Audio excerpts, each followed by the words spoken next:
Una vez más, amigos, les damos la bienvenida a este programa de Me Gustaría Saber. Soy Daniel Miranda, orador asociado de este canal, y el día de hoy me encuentro con el pastor Esteban Bor, también orador de este canal y también presidente de este ministerio Secrets and Seal. Bienvenido, pastor. Gracias, Daniel. Siempre es un placer trabajar contigo. Gracias por estar bien informado en la Escritura. Amén. Y esperamos tener un buen programa hoy. Amén. No, el privilegio es mío aprender también de su conocimiento y su experiencia. Y gracias a ustedes por enviar sus preguntas, pues nos desafían, nos animan, nos ayudan a profundizar más en las Sagradas Escrituras. Antes de comenzar, queremos recordarles que pueden enviar sus preguntas a la siguiente dirección de correo: tv@zoomtv.org. Una vez más, ahí está en pantalla, tv@zoomtv.org. Otra cosa también que queremos recordarles es que si usted aún no se ha suscrito a nuestro canal de Secrets and Seal Latino o Zoom TV Latino, puede hacerlo allí mismo donde está viendo este video. Debajo hay un botón que dice suscribirse. Suscríbase, active la campana para que cada vez que un episodio nuevo salga, le llegue la notificación. Cada semana nosotros subimos un nuevo episodio de este programa, entonces por eso les animamos a que se puedan suscribir. También descarguen nuestra aplicación. Tenemos una aplicación nueva que se llama igual Zoom TV, y allí en esa aplicación va a encontrar todos los episodios de Me Gustaría Saber desde el primer momento en que se comenzó a grabar este programa, con todas las preguntas que se han respondido. No solamente eso, sino muchas otras series del pastor Esteban Bor y otros oradores, y también las guías de estudio del pastor. Muchas personas preguntan por ellas, allí también las van a poder encontrar. Descargue la aplicación, regístrese, es gratuito, y allí podrá tener acceso a todo nuestro material. Bien, con esos anuncios vamos a comenzar con las preguntas que tenemos para el día de hoy. Vamos a orar. Amante Padre Celestial, gracias te damos por la oportunidad de estudiar tu palabra. Nos regocijamos porque tenemos una palabra profética más segura. Sabemos, Señor, que hay mucho engaño hoy, en estos últimos días, amarillismo, noticias falsas, pero te agradecemos porque tenemos algo en que confiar, y es tu santa palabra. Señor, pedimos que tú nos dirijas en este estudio que vamos a tener y que nos ayudes a responder estas preguntas de la mejor manera. En el nombre de Jesús. Amén. Amén. En el programa anterior habíamos quedado con una pregunta de la hermana Cintia Miranda. Leímos su segunda pregunta. Me salté la primera pregunta, hoy vamos a continuar con ella. Y dice así: sobre los pastores y predicadores, incluyendo adventistas, que sus predicaciones se inclinan más a ser motivacionales. Leen el versículo en referencia y nunca más abundan en él. Creo entonces que ya quiere saber qué opinamos sobre este tipo de predicadores y predicaciones que tienden a ser más emocionales, motivacionales, donde se usa poco la Escritura. Bueno, todo depende a qué está motivando el sermón. No hay ningún problema con que un pastor predique un sermón para motivar a la gente a ser más fieles en sus ofrendas y sus diezmos, motivarlos a caminar más cerca de Jesús, motivarlos a ser más cuidadosos con su salud, etcétera. No hay ningún problema con esa clase de sermón. El problema es que muchas veces un predicador se para, como dice la pregunta, lee un versículo y luego cuenta 3 historias y el sermón entonces termina. Es decir, no es un sermón donde se expone la Sagrada Escritura, a donde se toma un versículo, se desmenuza el versículo, se estudian todas las dimensiones, el contexto, etcétera, para que cuando la gente se va a la casa, la gente va con un mejor conocimiento de la palabra de Dios, no de la palabra del predicador, sino de la palabra de Dios. Amén. La hermana White escribió un comentario muy interesante en Primeros Escritos, página 63, que quiero aprovechar para leer ahora, a donde ella habla sobre qué deben predicar nuestros predicadores hoy en día. No son los mismos sermones que predican los evangélicos. Exactamente. Hay muchos evangélicos sinceros que aman al Señor Jesucristo, ninguna crítica a ellos, pero nosotros tenemos una verdad más allá de lo fundamental. Allí escribió la hermana White: vi la necesidad especial que tienen los mensajeros de velar y detener todo fanatismo donde quiera que se levante. Satanás está premiando por todos lados, y a menos que seamos vigilantes al respecto y tengamos los ojos abiertos para ver sus lazos y trampas, y llevemos puesta toda la armadura de Dios, los dardos de fuego del maligno nos alcanzarán. Y ahora viene la parte clave.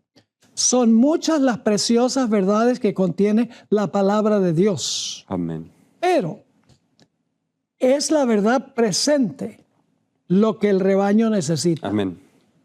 He visto el peligro que existe de que los mensajeros se desvíen de los puntos importantes de la verdad presente para espaciarse en temas que no tienden a unir el rebaño ni santificar el alma. En esto Satanás aprovechará toda ventaja posible para perjudicar la causa. Importantísimo. Es una cita poderosa a donde ella dice que lo que necesita el rebaño de Dios hoy es la verdad presente, que es la verdad distintiva que sostiene la Iglesia Adventista del Séptimo Día. También la hermana White se refiere a esto como la verdad para este tiempo. Describe la verdad para este tiempo, que ella identifica como la ley, el sábado, el santuario, los 2300 días, el estado de los muertos, aquellas cosas que nos distinguen de las demás iglesias, que las iglesias han ignorado o aún rechazado. Así es. Excelente cita, creo que al punto, y es un recordatorio para todos nosotros como predicadores y expositores de la palabra de Dios a no desviarnos de los temas de importancia para este tiempo, en la verdad presente. Con esto no decimos que no debamos predicar a Jesús, pues Jesús está en todas nuestras doctrinas. Amén. La profecía, el santuario, Jesús es el centro. Muy bien. Siguiente pregunta nos la hace el hermano Harold Pisco Tirado. La pregunta es si la marca de la bestia es el 666 y si es simbólico o literal. Bueno, en realidad la Biblia distingue la marca de la bestia del número de la bestia. Apocalipsis, el capítulo 13, hace esa distinción. En Apocalipsis 13 y el versículo, vamos a leer el 16 y 17, y hacía que a todos, pequeños y grandes, ricos y pobres, libres y esclavos, se les pusiese una marca en la mano derecha o en la frente, y que ninguno pudiese comprar ni vender, sino el que tuviese la marca o el nombre de la bestia o el número de su nombre. Así que son tres cosas relacionadas pero distintas. Habla del nombre, la marca y el número de su nombre. Y hay uno cuarto más que es la imagen. O sea, son cuatro cosas distintas. Exacto. Marca de la bestia, imagen de la bestia, nombre de la bestia y número de la bestia. Y el número 666 es el número de la bestia. Y tradicionalmente hemos explicado que el nombre Vicarius Filii Dei, en latín, usando el sistema numérico latino, da 666. Es el título, uno de los títulos oficiales del Papa a través de los siglos. Así que el número de la bestia es 666, el número de su nombre, dice la Biblia. Así es. Y la marca de la bestia, todos sabemos que tiene que ver con la observancia del domingo como día de reposo, a sabiendas que la Biblia enseña que es el sábado. Así es. Y la imagen pues sería la unión de iglesia-estado por parte de las iglesias protestantes aquí en esta nación, en los Estados Unidos. Y el nombre de la bestia, pues al principio del capítulo 13 dice que tenía nombres de blasfemia. Sí. Son nombres blasfemos. Algunos cometen el error de decir que el papado y la Iglesia Católica son lo mismo. Pero el papado y la Iglesia Católica no son la misma cosa. El papado es la unión del poder civil con el poder religioso. Correcto. Es decir, el Papa no solo es Papa, sino es rey en el Vaticano. Es decir, entremezcla el poder civil con el poder religioso. Así es. Que Jesús prohíbe, porque Jesús dice, dad a César lo que es de César y a Dios lo que es de Dios. El papado siempre ha usado a los poderes civiles para cumplir lo que quiere hacer. Ha usado la espada del poder civil para castigar en el pasado a los que no se acatan a sus enseñanzas y sus prácticas. Entonces, si se va a hacer una imagen de la bestia, tiene que ser que los religiosos de los Estados Unidos van a tratar de emplear al poder civil Correcto. para imponer el día de reposo, como el papado imponía sus observancias y sus prácticas usando el poder civil durante los 1260 años. Esa es la imagen de la bestia. Así es, excelente. Gracias, pastor. Bien, vamos a la siguiente pregunta. Nos la hace Janel Ramírez. Es un poco larga la pregunta, la voy a leer para el contexto. Nos dice, tengo una inquietud sobre dos situaciones que narra la palabra de Dios que, aunque no es un tema de salvación, me hacen ruido. Caín mató a Abel y hablando con Dios le expresa su temor de que cualquiera que lo hallare lo mataría. Y Dios lo protege estampándolo y sentenciando al que osare matarlo. Yo me pregunto, en ese momento, ¿cómo posteriormente hasta la venida del Mesías, la paga del pecado no era la muerte y muerte literal? Esa es la pregunta. Pero además, preservando a Caín, ¿no se preservaba la simiente de Satanás? Esa es una inquietud. La otra inquietud es, repetidas veces en la palabra de Dios aparecen muertes de inocentes por culpa de culpables. En el caso de la última plaga, para que el faraón dejara ir al pueblo, es una muestra de ello. Muchas veces no entiendo esa situación. Bueno, en realidad, cuando está hablando de la muerte, de que no iban a matar a Caín, Dios iba a proteger a Caín para que no lo mataran, eso está hablando de la muerte física. Pero cuando, por ejemplo, Romanos 6:23 dice, porque la paga del pecado es muerte, ahí no está hablando de la muerte física. Ahí está hablando de la muerte eterna. Exactamente. Porque el contraste es la paga del pecado es muerte, mas la dádiva de Dios es vida eterna en Cristo Jesús, Señor nuestro. Es decir, que Caín iba a ser protegido de la muerte primera, por así decirlo, que no lo pudieran conseguir y matarlo. Pero todos sabemos que Caín va a estar fuera de la santa ciudad. Así es. Va a sufrir la muerte eterna. Así es. Así que en realidad, y que sufren, y que algunos inocentes sufren por los pecados de los culpables, eso no se puede negar. Pero por eso Dios en el juicio va a rectificar todo. Podemos tomar el caso de los mártires, por ejemplo. En los tribunales humanos se les acusó, se les sentenciaron y luego se ejecutaron. Fue un juicio injusto en el tribunal terrenal. Pero ¿qué hace Dios en el tribunal celestial? Cuando aparece el nombre de esa persona en el juicio investigador, lo que va a suceder es que se va a revocar el juicio que se hizo en el tribunal terrenal y Dios va a hacer justicia en el tribunal celestial. Por eso es que los mártires en Apocalipsis el capítulo 6 claman debajo del altar, ¿hasta cuándo no juzgas y vengas nuestra sangre que es derramada por los impíos? Y se les da una vestidura blanca y se les dice que esperen un rato hasta que se complete un segundo grupo de mártires. Así que injusticias hay, pero lo lindo es que en el juicio investigador todas esas injusticias Dios las va a rectificar. Amén, amén. Gloria a Dios. De hecho, también esa sentencia donde Dios dice el día que Él comiere ciertamente morirás, no significa que es que ese día iban a morir. Exacto. De hecho, en el hebreo dice, dying, thou shalt die. Muriendo, morirás. Es decir, la sentencia se daría en ese momento y comenzaría un proceso de muerte lento, pero finalmente apuntas a la sentencia final de la muerte eterna. como bien lo he explicado. Ahora, hay una cita que tengo acá de el espíritu de profecía que nos da también la razón por la cual Dios deja con vida a Caín.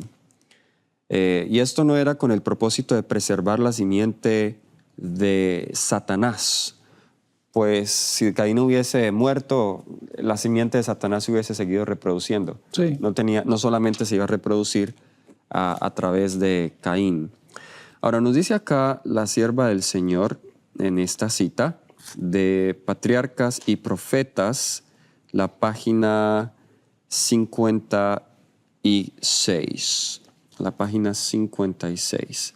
Déjeme ver acá un momento. Okay, ahí está. Okay. Patriarcas y Profetas, la página 56. Aquí mi buscador me está mandando esa la página en inglés porque es el mismo código. Pero mientras la encuentro, la sierva del Señor dice allí que Dios, al dejar a Caín con vida, pues él simplemente quería mostrar lo que sucedería si el pecador se dejara con vida y si no se ejecutara una sentencia sobre el pecador. Y vemos que el mundo en su infancia se corrompió y se degeneró por Caín y por todos sus descendientes. Y Dios, o sea, algunos dicen, bueno, ¿por qué Dios sencillamente no cortó el asunto allí? El hecho de que al dejar vivir a Caín, el mal aumentó pronunciadamente, no significa que Dios era culpable del mal. Así es. Dios sencillamente permitió que las consecuencias de dejar vivir a Caín se materializaran en la civilización de aquella época. Es decir, el hecho de que Dios sepa de antemano no significa que Dios lo determina así. Dios es omnisciente. Él conoce el fin desde el principio, pero Dios no toma las decisiones generalmente durante el transcurso de la historia. Él permite que la gente tome sus propias decisiones. Aquí dice, la encontré, la página 56, dice, aunque Caín merecía la sentencia de muerte por sus crímenes, el misericordioso Creador le perdonó la vida y le dio oportunidad para arrepentirse. Noten que aquí aún había misericordia, el hecho de que Dios le haya perdonado la vida. Pero Caín vivió para endurecer su corazón, para alentar la rebelión contra la divina autoridad y para convertirse en jefe de un linaje de osados y réprobos pecadores.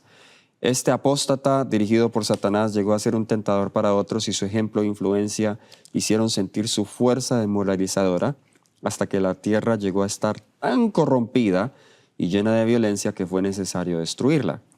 Al perdonar la vida del primer asesino, Dios dio al universo entero una lección concerniente al gran conflicto. La sombría historia de Caín y sus descendientes demostró cuál habría sido el resultado si se hubiera permitido que el pecador viviera para siempre y continuara su rebelión contra Dios. La paciencia de Dios solo inducía a los impíos a ser más osados y provocadores en su iniquidad. Muy claro. Muy clara la cita, sí. Amén. Ok, la segunda inquietud que tenía el hermano es ¿por qué algunos inocentes tienen que pagar por los culpables? Como el caso de los primogénitos en el tiempo de Faraón. Bueno, porque en esta vida hay injusticias. Así es. Pero Dios a la larga va a corregir todas esas injusticias que se han cometido a través de la historia. Amén. Tal vez en el Salmo 73 tenemos una respuesta a esto. En el Salmo 73, creo que es, déjenme ver aquí. Salmo de Asaf. Sí, en el Salmo 73 dice, a ver si puedo buscar el contexto, hablando de los impíos. Los primeros versículos y luego... Sí, empezando en el versículo 12. He aquí estos impíos, sin ser turbados del mundo, alcanzaron riquezas. Verdaderamente en vano he limpiado mi corazón, dice el salmista, y lavado mis manos en inocencia, pues he sido azotado todo el día y castigado todas las mañanas. Dice, ¿qué justicia es eso? Los ricos prosperan y a mí me va mal. Pero ahora fíjense, si dijera yo, hablaré como ellos, he aquí a la generación de tus hijos engañaría. Cuando pensé para saber esto, fue duro trabajo para mí. Es decir, entender esto para mí era muy difícil. Pero luego lo entendió. En el versículo 17 dice, hasta que entrando en el santuario de Dios, comprendí el fin de ellos. Amén. El santuario revela cuál será el fin de aquellos que oprimen al pueblo de Dios, prosperan en esta vida y finalmente reciben su recompensa. Y me pregunto qué vería Asaf. Y yo creo que lo que él vio fue la pila de cenizas que estaba ahí al frente, al lado del altar del sacrificio, que representa donde se quemaba. Esa ceniza era la grosura del animal que se quemaba sobre el altar. Y ese era el fin de los impíos. Exacto. Así que a la larga nosotros no debemos ser zarandeados o movidos por estas injusticias. Eso no significa que Dios no ve, Dios no escucha. Dios hará justicia en su debido momento. Yo conté una historia, no sé si fue en el programa en inglés o en español, porque hemos hecho tantos programas que es difícil recordar. Pero yo pastoreé por un tiempo en el estado de Wyoming, en una iglesia pequeña en un pueblo que se llama Torrington, pueblo de unos 5 o 6 mil habitantes. Okay. Y lo primero que hice cuando llegué allí, porque tenía 100 miembros en los libros, pero solamente asistían como unas 25 personas el primer sábado, me propuse a visitar a todos los que estaban en la lista de miembros que no estaban asistiendo. Hice una visita a una señora que no había estado en la iglesia, según me contaron, por mucho tiempo, y le pregunté, después de introducirme y hablar un poco con ella, le pregunté, mire, su nombre está en el libro de la iglesia, pero no ha asistido. ¿Por qué no ha podido asistir a la iglesia? Ella me dijo, mire, le voy a contar por qué. Resulta que en una reunión, una tarde en la iglesia, mostraron la película del martirio de Juan Hus. Y yo cuando vi lo que le hicieron a ese hombre piadoso de Dios, yo dije, si Dios no es capaz de librar a un hombre tan piadoso así, yo no tengo ningún plan de volver a la iglesia. Wow. Entonces la miré y le dije, pero Juan Hus no se quejó. Él no se quejó.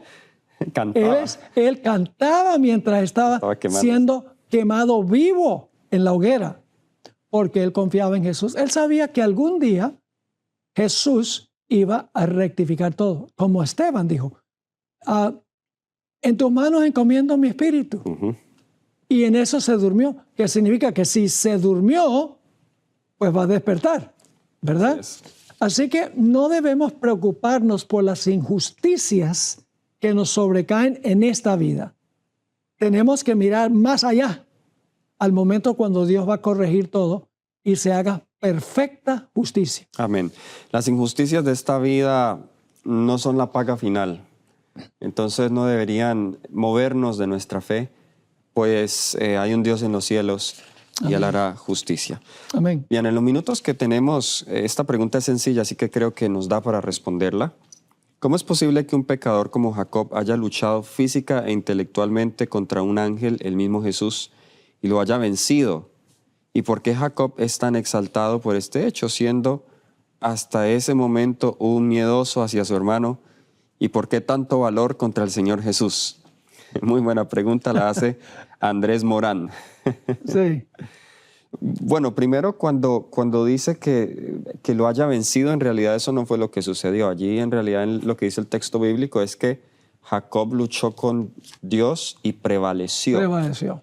No es que lo haya vencido, sino que resistió hasta el final y prevaleció, no lo soltó, lo cual demuestra la fe perseverante que él tuvo en ese momento, cuando aún su cintura estaba dislocada y el ángel le dijo, déjame ir, que el alba ya está rompiendo. Y él dijo, no te dejaré ir hasta que no me bendigas. En ese momento él ya sabe que estaba hablando con un ser divino. Y no es porque Jacob haya tenido más fuerza que Jesús. Jesús simplemente bajó a su nivel y luchó al nivel de él para enseñarle a él que su dependencia estaba en Jesús. Por eso le dislocó la cadera, le quitó su soporte para que él se colgara del ángel, de Jesús. Es decir, lo dejó completamente inútil para que él dejara de depender de sus propias fuerzas y dependiera de Jesús. Y el ángel sencillamente era más poderoso que Jacob porque con un toquecito le dislocó el muslo. Ahora, hay otro punto muy importante y es que Jacob no estaba tan preocupado por su existencia, sino por la familia. Porque en Génesis 32 dice que dividió al grupo, por si acaso Esaú venía contra un grupo, el otro grupo iba a sobrevivir. Para entender lo que está pasando aquí, tenemos que regresar a la historia de cómo Jacob engañó a su padre para quitarle la primogenitura a su hermano. En camino a la casa de Labán, él estaba muy molesto por el pecado que había cometido contra su padre y contra su hermano. Y estaba angustiado y como que pensaba que Dios lo había abandonado. Pero luego Dios le dio la visión de la escalera y le estaba diciendo, mira Jacob, tu pecado ha sido perdonado y todavía hay comunicación entre el cielo y la tierra con tu persona. Pero por 20 años Jacob no fue capaz de perdonarse a sí mismo. No fue capaz de perdonarse a sí mismo. No estaba seguro que Dios lo había perdonado, aunque la Biblia dice que si confesamos nuestros pecados, Dios es fiel y justo para perdonarnos los pecados y limpiarnos de toda maldad. Así es. La lucha de él era una lucha psicológica. Él estaba diciendo, yo temo que el pecado que yo cometí fue tan grande que tú no me vas a proteger a mí, no vas a poder proteger a la familia. ¿En qué sentido prevaleció Jacob?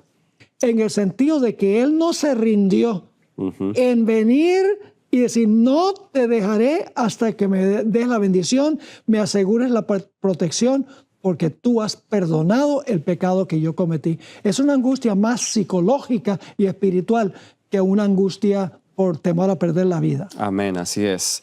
Y esa es la misma angustia que los 144,000 van a sentir durante el tiempo de angustia que se llama tiempo de angustia de Jacob.